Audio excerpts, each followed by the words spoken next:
gas and if this shit don't stop. Stack money, not friends, that's how we rock. No 9 to 5, no need to clock. It's your boy, Cashmernosweater. You here with a reaction video once again. You know, I'm gonna keep going with these motherfuckers. So, today we got 6 most disturbing footage caught on police dash cams, you feel me? I had a little something in my throat, no homo. Oh! Somebody! Oh! But like I said, 6 most disturbing footage caught on camera. It's on Chillin' Scares, you feel me? Go subscribe to their YouTube channel. And I'm finna start the screen recording right now. Oh yeah, don't forget, like and subscribe, you know. All my social media is Cashmernosweater. Type that shit in, you feel me? You gonna see your boy. Boy. Alright, best screen recording. 3, 2, 1, let's go. And we in this motherfucker. Y'all scared? I'm not scared, let's get it. Dum, dum. In August of 2012, the dashcam of this police cruiser would capture an officer with the Louisville Metro Police Department pulling over a Honda Accord that had expired plates. 3 were inside the vehicle, and upon talking to them, the officer conducting the traffic stop would quickly pick up on the nervous and anxious behavior they were giving off. A few seconds later, let me put my phone on D&D, bro. And the officer would hear the sound of kicking and yelling coming from inside the trunk of the vehicle. This is when the officer would call for backup and have to forcefully detain the 3 suspects.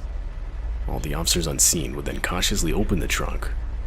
They would find a man with a towel tied around his head and his hands tied around his back. Wow.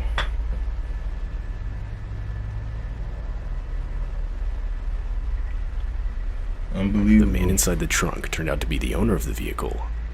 He had been working the closing shift at a Circle K gas station 7 miles down the road. Once he closed up the store and started walking to his car, he would be attacked. The 3 suspects would then steal the man's car, but rather than leave him behind, they would tie him up and stuff him in the trunk of his own car before fleeing with it. Following the incident, the 3 responsible would be arrested. They were later identified as 27-year-old Trent Bly, 27-year-old Joseph Davis, and 28-year-old Brittany Elder. What they had planned to do with the victim is still unknown. Had the plates on the car not been expired, the traffic stop likely would not have even happened, and the victim would have been at the complete mercy of these people and their intentions. Other than being roughed up and moderately dehydrated from the heat of the trunk, the victim would make it out unharmed. I know he was scared, because I would have been.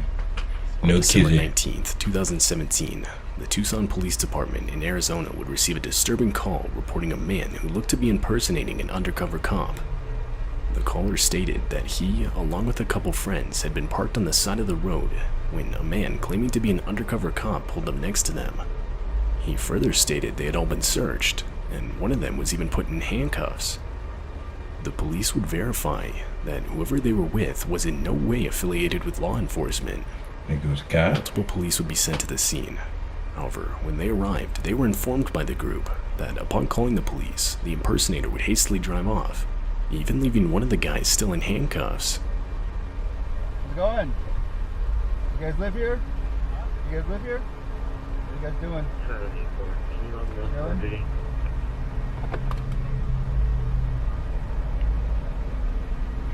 What are you guys doing? Chilling?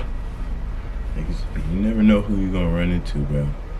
Like, bro, I be when I be driving and shit, when I cross everybody, like, every day, you know, just seeing these people drive away, bro, I just be like, nigga, you never know what niggas. We could be driving around, driving past serial killers, walking past rapists, you know, you never know, bro. So you just gotta stay on 10. Don't trust niggas. Trust yourself, you feel me? You should be straight if you do that. Stay on 10. Stay on 10. Like, I don't know why people don't stay on 10.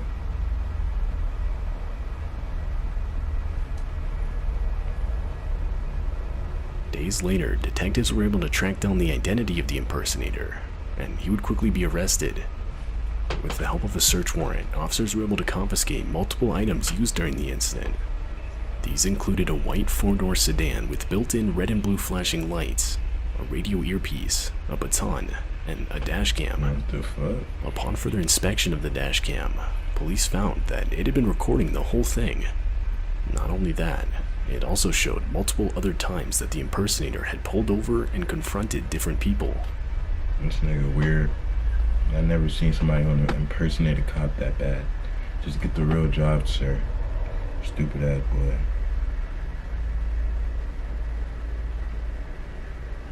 Fuck 12.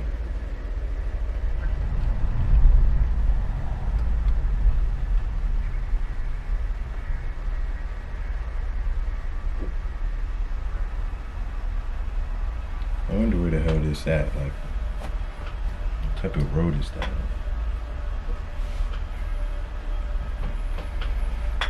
The man's motives for doing this aren't exactly clear, but the fact that he was willing to even go as far as putting people in handcuffs doesn't make them look good. One can only imagine what his true intentions were. Ultimately, he would receive charges of impersonating a law enforcement officer and kidnapping. Kidnapping? Who the hell he kidnapped? If you work in sales and you're... Why the hell I look red, y'all? This dashcam footage shows the response to a 911 call reporting a burning truck. The call was made in the late hours of February 11, 2017 in Glen Heights, Texas. It was reported that a truck engulfed in flames was stopped in the drive-thru lane of a Jack in the Box, dangerously close to the building itself. Officer Chris Womack was the first respondent on scene. When he arrived, it was clear that the truck was to the point where it could explode at any time. So, thinking quick, the officer bravely used his own patrol vehicle to push the truck to where it was a safe distance from the restaurant building. Smart nigga. That was a smart move. I would have dipped.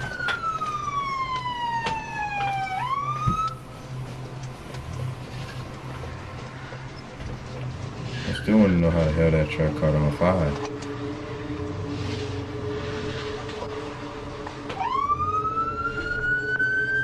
I hate the sirens of like 12 sirens. I just hate that shit. The act was able to save any damage to the building. It was also able to save any injuries from occurring, as none were ever reported. That wasn't too nice. Richard Lee Too McNair crazy. was a man born in 1958 in Oklahoma. When he was just 28, he was given 2 life sentences for murder and attempted murder during a burglary gone wrong. However, McNair is more well known for his escapes during his time in prison. McNair successfully escaped law enforcement a total of 3 different times. That boy's His out of first there. escape didn't last that Out of long, there. only able to stay on the outside for a matter of How minutes. the fuck you even escape? The second escape was a little different. 9 months out of prison as a fugitive on the run. Then, on April 5, 2006, McNair would make his 3rd and final attempt at escaping. It was successful, but seemingly not for long. As he was running on the side of the road, a police officer would notice him, and because police were informed of an escapee at the time, the officer would stop him. Jimbo. You live around here, bud? No. Where you live at? Down the road by Pineville. Pineville? Uh-huh. That nigga just Okay. escaped. Do you have any more of my cap. identification? Oh, man. All right. What is? We got an escapee. Oh. Where from? Wow. Prison. Prison here? Yeah. Goddamn. The whole event was caught on the police officer's dash cam, and it shows as McNair desperately That nigga fabricates said- information Where from? Like he don't fucking. This nigga crazy. in an attempt to convince the officer he's not the escaped prisoner. What's your address? I don't have an address. I'm at the hotel. We're working on houses and stuff like that, the roofing. Roofing? Yep. Okay. For my brother. All right. Where are you staying at? That Titus Steel or Titus Inn? Titus Inn. A little over. Where's that at? I don't even know the address. We just got into town about a week ago. and he dropped me questioning, off he the truck. pressuring I that always man. drive about 12 miles a day. Where'd he drop you off at? Up there on that road by I would have been like, I'm under arrest, bro. Cause if not, bro, I'm not finna keep answering questions. I'm out. And I would have walked calmly, you feel me? And they would have let me go. And that plan would have worked. I would have been out of there. Out of there. Going on up there, house, and he dropped me off. Who y'all work for? It's his. I know. What's the name of the company? Bill's Roofing. Bill's Roof. Okay. Bill's Roofing. Did you go through a briar patch or something? Well, yeah, roofing. I always roof in shorts and cut my Cap, strapping up nigga. on, you know, the He was roof. That's why your escaping knees from are all jail, cut up. boy. McNair's ability to quickly Yeah. come up with fake information proves extremely helpful in convincing the officer he had nothing to do with the escape. However, he would make a couple mistakes. Near the beginning of their conversation, the officer asks for McNair's name. He does this once again near the end of their conversation. What's your name? Robert Jones. Robert Jones? Uh-huh. And what's your name again? Jimmy Jones. McNair gives two different fake names, Tweet out. though the officer doesn't catch this, and in the end actually lets McNair go thinking he's just a jogger. When I crossed the tracks down there, I saw you running. I said, well, Played his ass. how lucky can I be?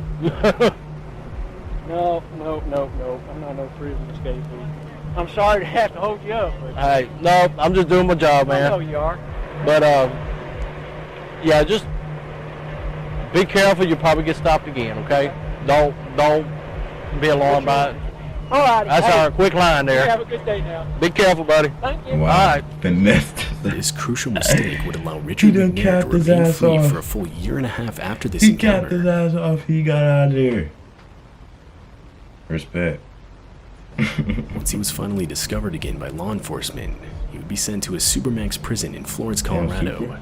the most secure prison in all of the United States. Another attempt to escape was never made by Richard Lee McNair. Man, that nigga in the super. Zillow has a deep that- dark secret about how boy, they I'm actually finna get make on money, his and if ass, you're boy. He clever like and give me a just ball 30 eating seconds, I'm around going to show you somebody. exactly how you can make money off. Shut up. This police dashcam footage comes from a California highway patrol vehicle. The two officers inside were responding to a reported structure fire when a large mudslide is quickly revealed on the road. But once it's noticed, it's too late. There wasn't enough time for the driver to react. Therefore, the patrol vehicle is sent directly into it. All four wheels are quickly elevated off the ground, spinning the vehicle The fuck around is this and nigga? forcing it with the current of the mudslide. Oh, hell no. Oh, hell no.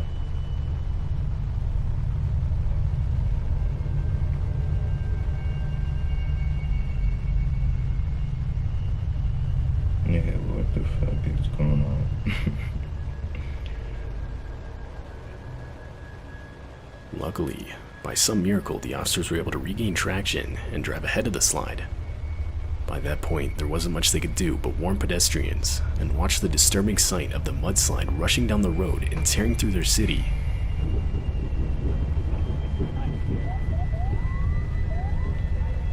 Get out of here! Get out of here! Get out of here! They Whoa! gotta scream like those. Cops love yelling at motherfuckers, I swear. It's gonna come right through us. What are we supposed to do? I have no idea.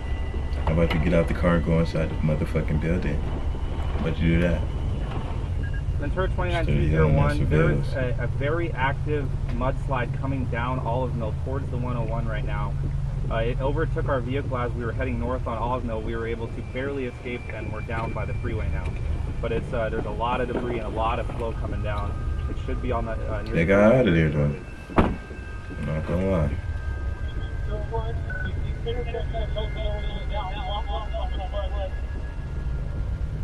What the hell is that?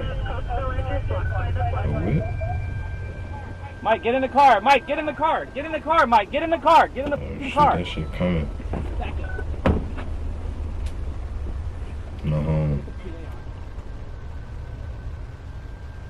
In the early morning hours of July 27th, 2018, police in Wyoming received multiple calls reporting a reckless wrong-way driver on the highway. Officers Rob Meredith and Chris DeBoer were the first on scene. Imagine. In order to stop the driver, Imagine the you officers were taking a nap right on the highway. Wake up and you see a car coming directly towards you. Like honestly, what would you do, bro? You can't do shit. Even if you like, maybe if you're the driver, you can get out of there. But I'm saying if you're in a passenger and you sleep and you wake up, that's just you're fucked. to use their own police cruiser as a makeshift barricade, which was all caught on their dash cam. Good. Take as many lanes as you can. Watch yourself, watch yourself. We are going to set up like this. He's coming right at us right now. Alright, we got him coming at us, dispatch. As the two set up, the headlights of the wrong-way driver can be seen quickly approaching. Disturbingly, they're showing no signs of slowing down, or even diverting their vehicle's path to avoid a head-on collision. Exactly what the fuck they thought. Watch yourself. Nigga, that had to be their plan from the get-go, just to get to block that shit. The quick reaction of Officer Chris DeBoer to turn the cruiser into the impact was the only thing saving the vehicles from a head-on collision and a most likely fatal situation. That car got out of there. The wrong-way driver later stopped further down the road and was taken to the hospital for treatment of injuries. He was a 60-year-old man and was charged with his third offense of operating a vehicle while intoxicated. Of course. As for the two police officers, they were lucky enough to make it out of the incident with only minor injuries. Of course it was a drunk.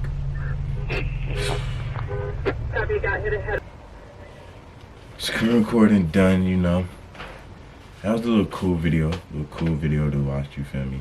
It wasn't nothing too crazy, nothing too major, you know. But that driving on the wrong side, bro, I would never want that shit to happen, bro. Like, that shit is just scary. Like, how the hell you get on the wrong side of the highway, drunk or not? Like, that shit's like, how?